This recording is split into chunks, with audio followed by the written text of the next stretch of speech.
Salut à tous, bienvenue à Briançon pour votre rendez-vous immobilier. Aujourd'hui, on va analyser le secteur du Briançonnais en compagnie de maître Carole Olivier Impératrice. Salut Carole.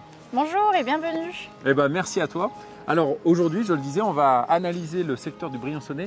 Qu'est-ce que c'est le Briançonnais? Alors le Briançonnais, c'est le pays des écrins, Briançon et la vallée de Serre-Chevalier. Alors Carole, sur le Briançonnais, on va analyser donc deux tendances, les volumes et puis le prix médian. Qu'est-ce que tu peux me dire par rapport au volume justement? Alors au niveau des volumes, on peut constater une baisse du volume des transactions, puisqu'au niveau des appartements, on est à 15% de moins. Ouais. Les maisons, on est à moins de 3% et au niveau des terrains, on est à moins de 44%. Alors Carole, est-ce que le prix médian suit aussi la tendance du volume des ventes? Eh bien non, puisqu'on a une augmentation du prix médian pour les appartements anciens, plus 13% à 3 070 € le mètre carré. Okay. Et les appartements neufs, on est à plus 2% avec un prix médian à 5 150 €.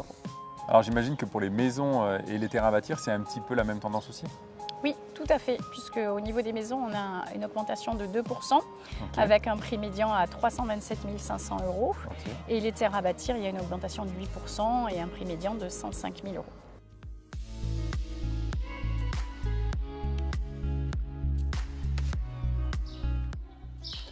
Alors Carole, c'est quoi ce que tu vends le plus toi? C'est des appartements anciens, des maisons, des terrains?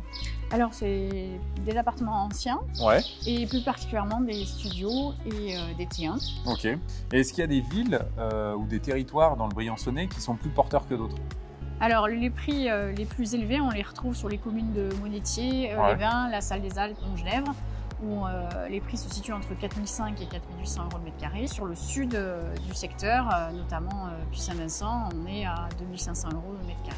Ouais, ça fait quasiment 2 000 € d'écart entre le nord et le sud, quoi. Tout à fait. Et qu'est-ce qui explique que du coup c'est plus cher dans le nord que dans le sud du Briançonnais? Eh bien, c'est la clientèle qui est différente. Ouais. Sur Monétier, on va trouver des Parisiens, des Savoyards qui ont des budgets supérieurs, alors que sur le sud du secteur, on va trouver plus une clientèle plutôt marseillaise. Et à Puy-Saint-Vincent, on va retrouver des prix à 2 500 € le mètre carré.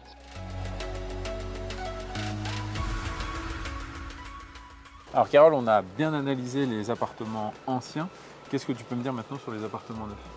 Les appartements neufs, on a un prix médian qui est de 5 150 €. D'accord. Donc on peut le constater qui est quand même bien plus élevé que sur les appartements anciens. Ouais, alors c'est quel type de surface à peu près? 61 mètres carrés de surface médiane. Ok. Alors qu'est-ce qui fait que du coup les gens achètent dans l'ancien des appartements plus petits et dans le neuf des appartements un peu plus grands? Eh bien parce que ce n'est pas tout à fait le même profil d'acquéreur. Ouais. On a déjà, au niveau du type de bien, on est sur un T3 alors qu'on a vu qu'on était sur des T1, T2 pour des appartements anciens.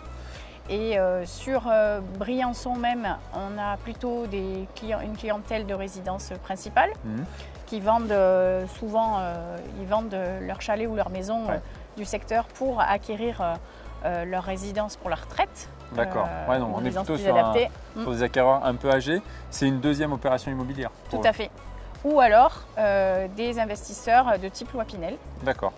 Alors est-ce qu'avec l'entrée en vigueur du DPE et de la nouvelle réglementation énergétique, est-ce que ça a changé aussi quelque chose sur le profil des acquéreurs, à la fois sur le neuf et l'ancien? Eh bien oui, puisque dans le neuf, on a plutôt une performance énergétique qui est très bonne et des finitions également haut de gamme. Donc on va avoir rarement des primo-accédants, on va plutôt avoir des personnes qui achètent une deuxième ou une troisième acquisition. En revanche, dans les appartements anciens, qui sont les plus mal classés, en F ou en G, on va avoir au contraire des primo-accédants, des acquéreurs plus jeunes, qui achètent en se lançant dans des travaux de rénovation énergétique qui vont pouvoir financer à l'aide de prêts aidés à taux zéro et de subventions publiques.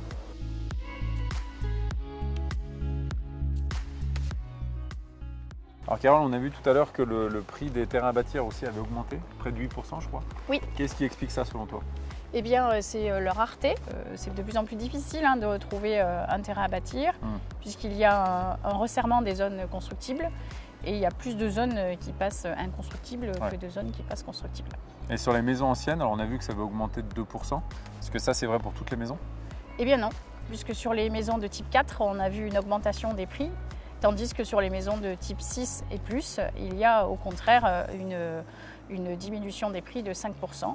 Alors Carole, je sais que c'est difficile, mais comment toi tu vois l'avenir sur 2024? Je pense qu'on sera plutôt sur des prix qui vont stagner plutôt qu'une envolée des prix. Ok, bon, bah, si déjà ça ne s'envole pas, c'est déjà positif.